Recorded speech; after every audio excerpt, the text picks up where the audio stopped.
Hallelujah, जय मसीह की। मेरे YouTube channel authority in prophecy में आपका स्वागत है। प्रिय भाई बहनों, आज जो टॉपिक मैं आप लोगों के सामने लेकर आई हूँ इम्पोर्टेंट है, जो आपके आत्मिक जीवन के लिए जरूरी है कि आप इसे ध्यान से सुने और समझें। आज का टॉपिक है आध्यात्मिक जीवन। आत्मिक जीवन में सबसे अधिक किसकी रक्षा करना चाहिए? जी हाँ प्रिय भाई बहनों, यही आज का टॉपिक है, आज का विषय है। आशा है कि आज आपको संदेश समझ में आए और आप जब इसे समझेंगे तो आपका जीवन सेम ना रहेगा। सबसे अधिक अपने मन की रक्षा कर, क्योंकि जीवन का मूल स्रोत यही है। जी हाँ प्रिय भाई बहनों, क्या आप अपने मन की रक्षा करते हैं? आप अपने आप से प्रश्न करें, क्वेश्चन करें, अपने आप को जांचें और परखें, क्या आप अपने मन की रक्षा करते हैं? प्रिय भाई बहनों, हवा कैसे भरमाई गई? देखेंगे उत्पत्ति 3 अध्याय, 1, 2, 3, 4, 5 और 6वां 7वां वचन कहता है, यहोवा परमेश्वर ने जितने बनैले पशु बनाए थे उन सब में सर्प धूर्त था।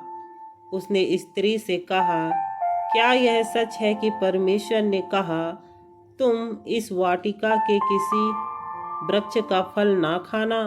स्त्री ने सर्प से कहा, इस वाटिका के वृक्ष के फल हम खा सकते हैं, पर जो वृक्ष वाटिका के बीच में है उसके फल के विषय में परमेश्वर ने कहा है कि ना तो तुम उसको खाना और ना उसको छूना, नहीं तो मर जाओगे।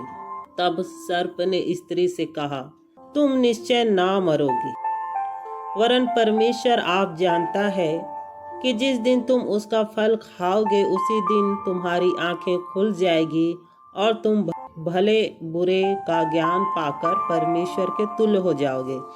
अतः जब स्त्री ने देखा कि उस वृक्ष का फल खाने के लिए अच्छा और देखने में मन भाऊ और बुद्धि देने के लिए चाहने योग्य भी है, तब उसने उसमें से तोड़कर खाया और अपने पति को भी दिया और उसने भी खाया।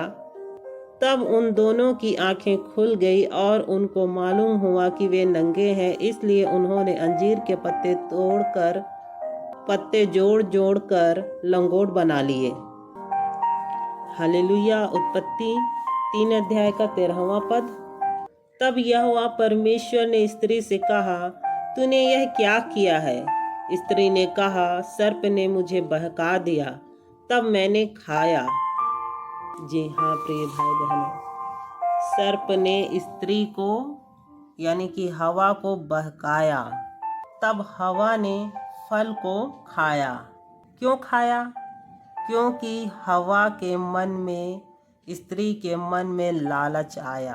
स्त्री ने देखा कि उस वृक्ष का फल खाने के लिए अच्छा है, ऊपर से मन भावना भी है, मन को भाने योग्य है और अच्छा भी है, बुद्धि देने के लिए चाहने योग्य भी है।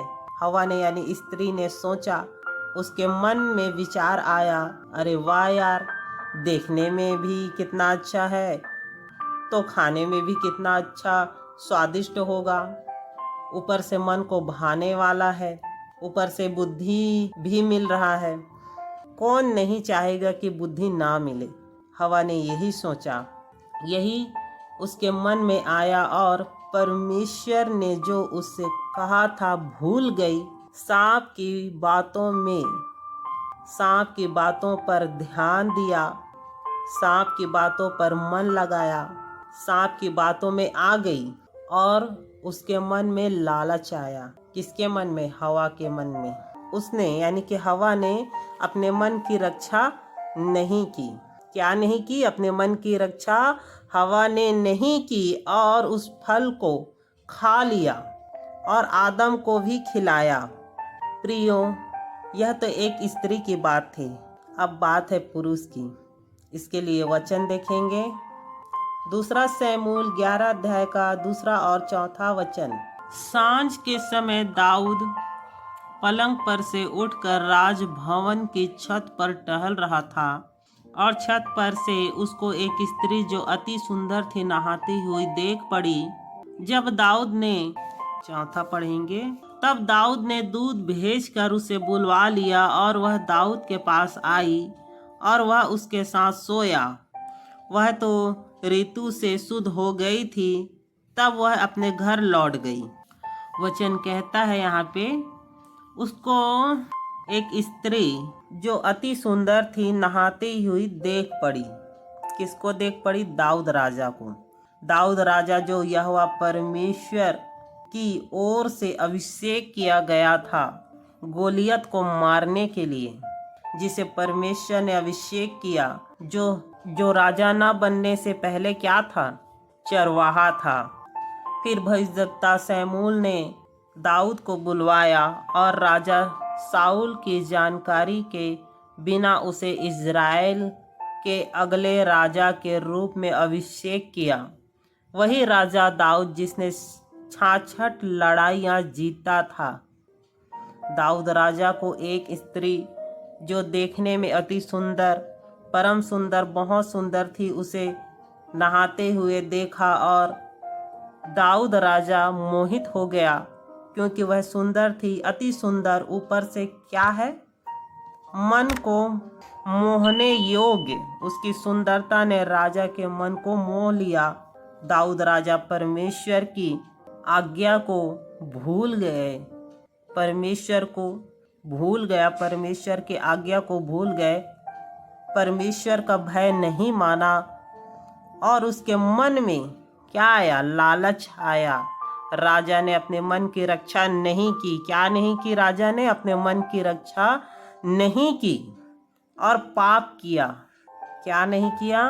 मन की रक्षा नहीं की और पाप किया। बाइबल में और भी बहुत से वचन हैं जिसके माध्यम से हम समझ सकते हैं, पर मैं आप लोगों के सामने हवा और राजा दाऊद का उदाहरण देकर समझाने की कोशिश की है। आशा है कि आपने समझा होगा। जो लोग परमेश्वर में है, विश्वासी हैं, उनके लिए ये खास संदेश है कि हमें और आपको संसार में, सांसारिक बातों में, सांसारिक वस्तुओं में मन नहीं लगाना है। किसी ऐसी अभिलाषा में नहीं पड़ना है जो आपके आत्मिक जीवन को खराब कर दे, आपके पवित्रताई को खराब कर दे। इसके लिए 3 बातें हैं। सांसारिक चिंता क्या है प्रियो? सांसारिक चिंता है क्या खाएंगे, क्या पिएंगे, क्या पहनेंगे। दूसरा है धन का धोखा। क्या है प्रियो? नौकरी दासवत्ता में जीना। तीसरा है वस्तुओं का लालच। क्या है प्रियो? फैंसी चीजें। ये तीनों बातें परमेश्वर के प्रभाव को हमारे जीवन में निष्क्रिय करती है। संसार का बोझ हमें प्रभु से दूर करता है। मरकुस 4 अध्याय का 18 और 19 पद में हम देखेंगे परमेश्वर क्या कहते हैं। जो झाड़ियों में बोए गए ये वे हैं जिन्होंने वचन सुना और संसार की चिंता और धन का धोखा और अन्य वस्तुओं का लोभ उनमें समाकर वचन को दबा देता है और वह निष्फल रह जाता है। जी हाँ प्रिय भाई बहनों, वचन साफ साफ आपसे बातें कर रहा है। जिस सोच को सोचते हैं वह हमारी परीक्षा होती है। जहाँ हम घटी में होते हैं, शैतान वही हमारा परीक्षा करता है। हमारा मन ही हमें ऊपर और नीचे लेकर जाता है। प्रियो, इसलिए आपको सबसे अधिक अपने मन की क्या करना है? रक्षा करना है। हालेलुया।